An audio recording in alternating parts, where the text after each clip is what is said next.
Food. Who doesn't love food? It's one of the essential things we need in life, and it's delicious. It's something we think about every day, but not something we usually have thoughts on. Food has a culture, and it's evolved a lot in the past 10 to 20 years, and it's continuing to evolve every day. Let's take a moment and talk about it.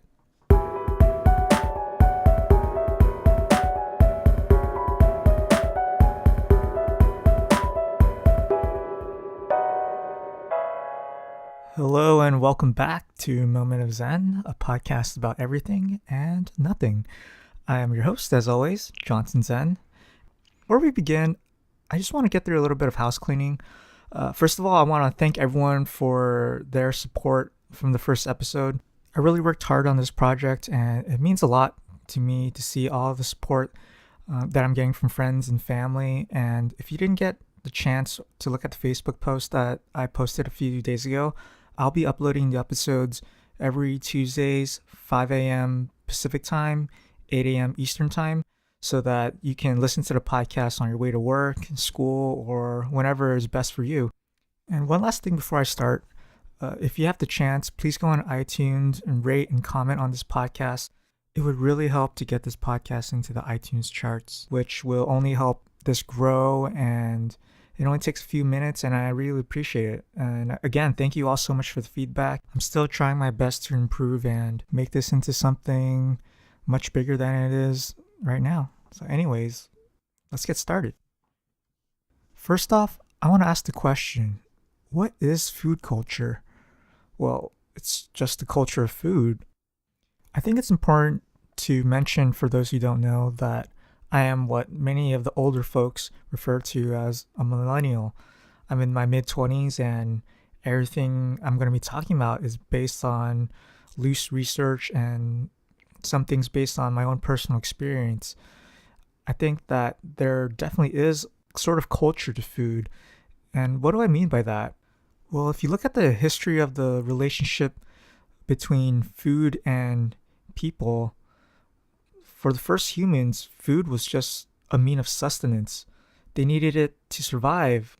Like with anything, there soon became a divide in food and classes, and there became an association with food and wealth and prestige. But regardless of this distinction of food as a means of class divide, the culture of food was the same. You ate it because you were hungry, and it served as a way to socialize with friends and family, and that was it. Well, at least it was until social media came about. I think social media has changed the landscape and culture of food. It made food much more than a way to fill our stomachs. It became a part of who we are as people. I know this sounds really cliche and cheesy, but we are what we eat. And food has become a sort of social capital. And before I go on, I do want to explain a few terms. So what is social capital? Well, Wikipedia defines social capital as, quote, a form of economic and cultural capital in which social networks are central. So basically, social capital is if you take your relationships with other people and quantify those interactions into a dollar value. I think it's very confusing, and I'm sorry if I didn't explain it very well. I'm not an economist. Maybe one of you can help better explain it. And if you can, please let me know. So a subtype of social capital is social media capital, which is pretty much the same thing except applied to social media. That means if you take your interactions with the people you interact with on social media and try to quantify that into dollar value, that's essentially what social media capital is. Now we get to the question, how has food become a form of social capital? Well, that's easy. If you're on any social media like Facebook, Instagram, Snapchat, YouTube, You've probably seen tons of pictures or videos of food. So, what's the difference between these pictures of food as opposed to other pictures of food? Well, if you're under 30, think about your parents and what their relationship with food is. For my parents, at least, we didn't have a lot growing up. Food was, like I said before, it was a way to fill our stomachs. I think this is mostly true for the older generation, and it was mostly true for me growing up in the 90s and early 2000s before social media. Today, I see my mom taking pictures of food before we eat at a restaurant or if we're at a family gathering like Thanksgiving or Christmas. So, what's the point of taking pictures of food? She's probably not going to a print shop and printing pictures of her chicken that she had last night. And she's probably never going to look at that picture again. And it's probably going to be lost and buried in her phone along with hundreds of other pictures of food. I'll save that topic of our picture taking culture for another episode.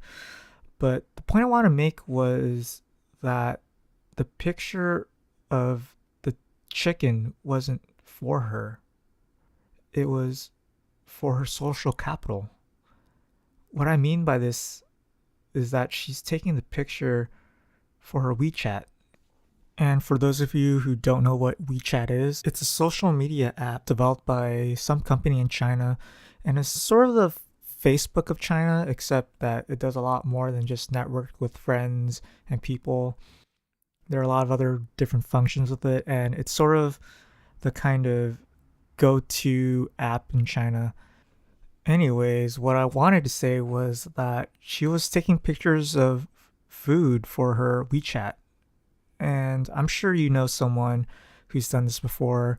It's like taking pictures of food before eating and posting on their Instagram or Snapchat. And I've been guilty of that. Sometimes if I have a really nice meal, I would, take a picture of it and post it on Snapchat. So why are we doing this? Do people really care about what we're eating? I honestly don't care what people are eating, and I can't speak for everyone, but ask yourself, do you really care about other people posting pictures of their food? And if you're the one posting pictures of food, do you think others care about what you're eating? I don't have a scientific answer to this.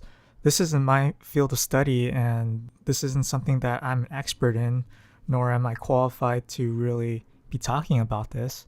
This is just mostly from my own personal experience and my own opinions based on my own observations. And I think this phenomenon has to do with social capital. I mean, why do people buy nice shoes or drive a nice sports car or whatever? I think it has to do with wanting to show off a little, floss their cheddar. We want people to think that we're more important or are cool, so we buy these really fancy and expensive things. And what does this have to do with food? Well, it's simple. Food is just an extension of this idea. It's a way to express ourselves and show off our wealth. So how does food help to express oneself? Well, this kind of goes back to that really cliche and cheesy saying, a picture's worth 1,000 words.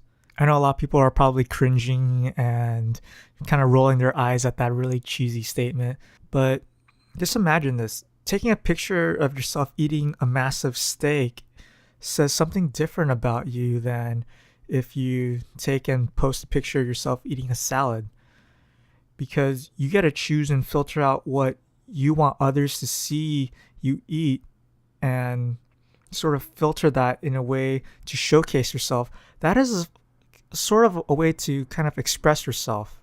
And this is also true of taking pictures of food gimmicks, like foods shaped like animals or artsy sculptured foods. And you could see that a lot of these kind of what we call hipstery places have popped up everywhere with the advent of Yelp and Instagram.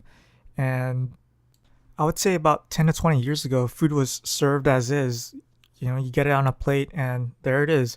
But now it's also being served in a sort of artsy form. You know, you kind of see a lot of these different garnishes and all these kind of extra things that make it look a little bit nicer. So it looks better on camera. So it looks kind of Instagram worthy. Another thing you've probably seen or noticed on the news and mainstream media lately is the so-called decline of the casual chain restaurants, such as Chili's, Applebee's, Red Lobster, and etc. I think one of the reasons for this decline, yes, it has to do with the millennial generation not having as much money as their predecessors. But I think it also has to do with the younger generation, my generation, wanting something different. You know, at these chain restaurants, everything is made the same. If I go to a Chili's in LA and I order a ribeye steak, it's gonna look exactly the same as if I go to New York and go to Chili's there and order a steak from there.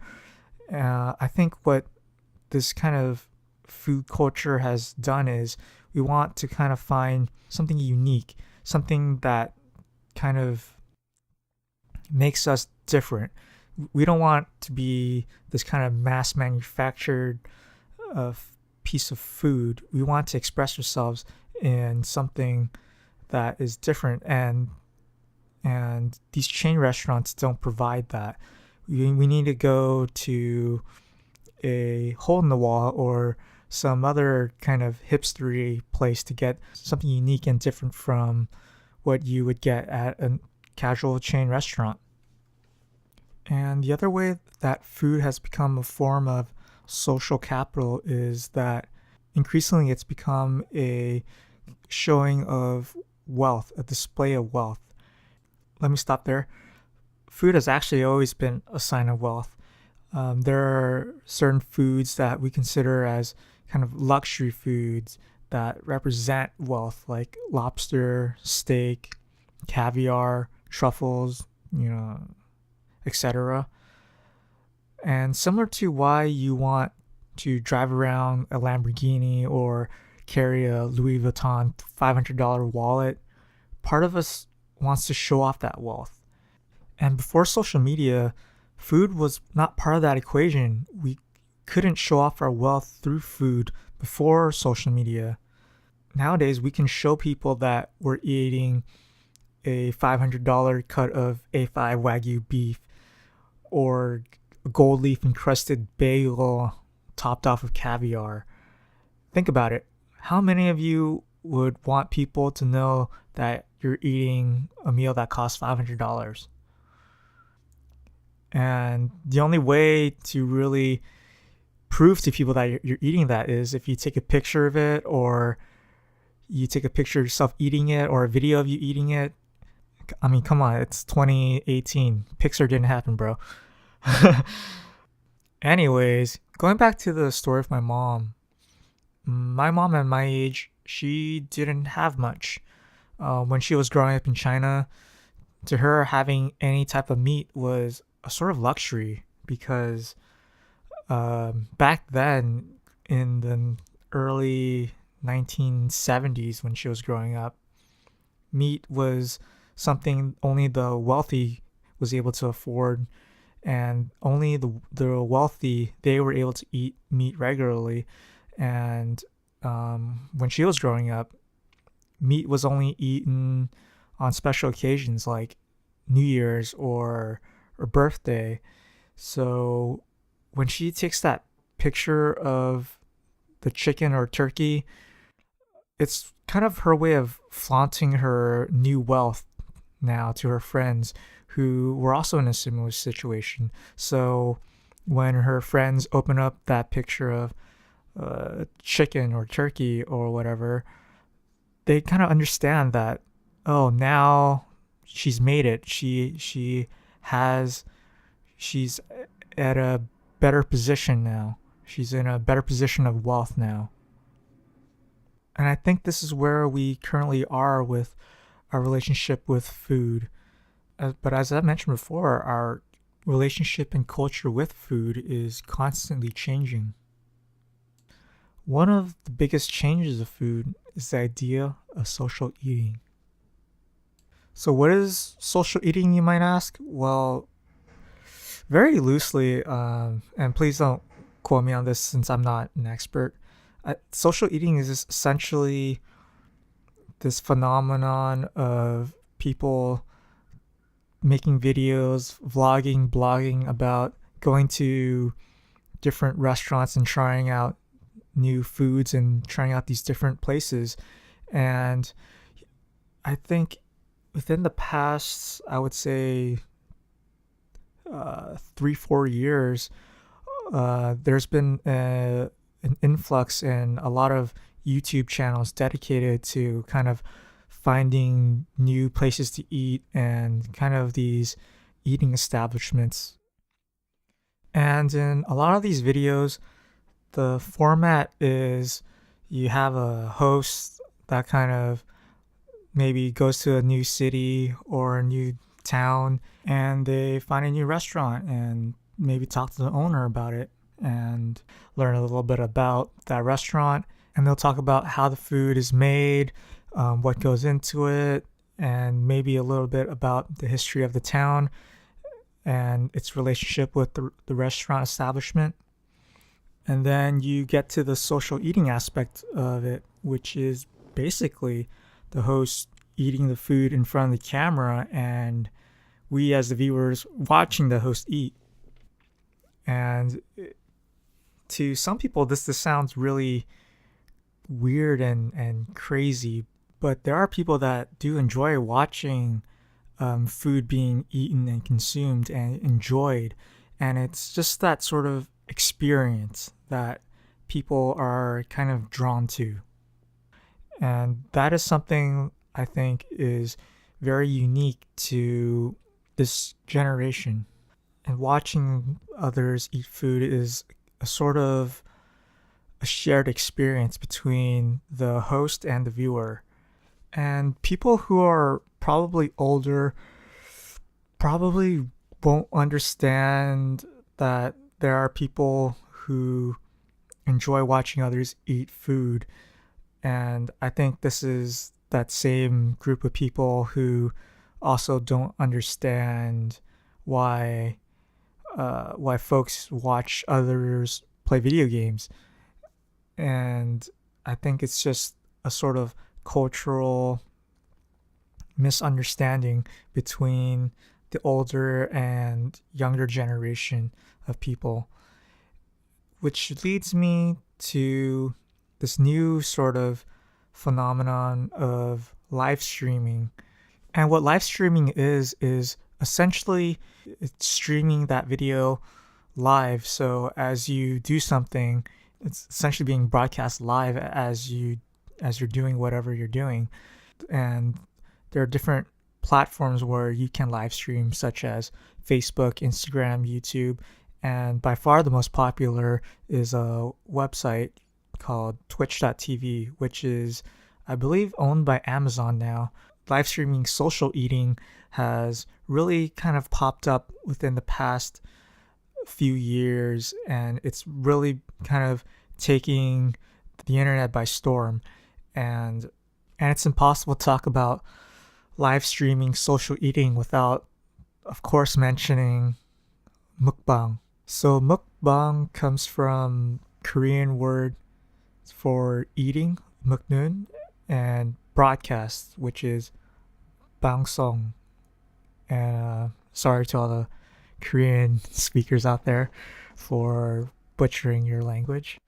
Mukbang is basically a live stream of a host eating a large quantity of food while kind of interacting with their audience. And because it is a live stream, they get to talk to their audience while eating, almost kind of like the audience is there with them and they're friends with them kind of talking. And because it's a live stream, the host interacts almost instantaneously with the audience or whoever is watching, often through an online chat that they have concurrently with the live stream. And it's sort of a way to socialize with people. You have the host eating in front of the camera. It's sort of like you're eating with 1,000 people and you're all talking with them and you're all friends. And it's kind of that sort of experience. Mukbang originally started around 2009 in South Korea through an internet webcast or streaming platform called, and I hope I'm getting this right, Africa, which stands for Any Free Broadcasting. There are several different reasons and explanations among scholars and professors about why mukbang has become so popular in South Korea. And Jeff Yang, an Asian American cultural critic and senior vice president of the global research firm Kantar Futures, said that mukbang has its origins in, quote, the loneliness of unmarried or uncoupled Koreans in addition to the inherently social aspect of eating in Korea. Other reasons for why mukbang has become so popular is it's a way to kind of satisfy one's desire for food. You know, like if I'm craving pizza and eat that pizza vicariously through the host, or maybe I can't eat a certain thing like fish. Maybe I can vicariously enjoy that experience of eating fish through watching someone else eat fish. And it's also a sort of rebellion against the kind of cultural standards of health and the body and having to eat healthy all the time by just kind of pigging out on eating whatever you want to eat. And as I will talk a little bit more but in next episode, in South Korea, one's self-image is very important, and for a host to kind of just say screw you to that sort of cultural restraint on what eating should be is, I think, popular among the youth who are kind of in that rebellious stage. And like with most things that are really popular, mukbang was eventually picked up by the mass media and it began to be featured in South Korean variety shows. And a variety show is a kind of, it's hard to describe what a variety show is if you never watched it. The best way I could describe it is it's a cross between a talk show and a game show. It's a very kind of, you have to watch it to really understand it. But anyways, mukbang was essentially kind of picked up by these variety shows, and we began to feature a lot of celebrities such as Korean pop stars, actors, actresses, and from there it just became even more popular. And I think with that popularity, with that mainstream media coverage, and a lot of it has sort of picked up in the West, and it's continuing to evolve into a different sort of culture than what it started from. And you could even argue and say that this is essentially food porn, which I guess in a way it is. I think this relationship between technology and food will only continue to grow as technology advances. And maybe in the future, we'll be able to 3D print a sample of food as a viewer and share the social eating experience with thousands of other people all across the world.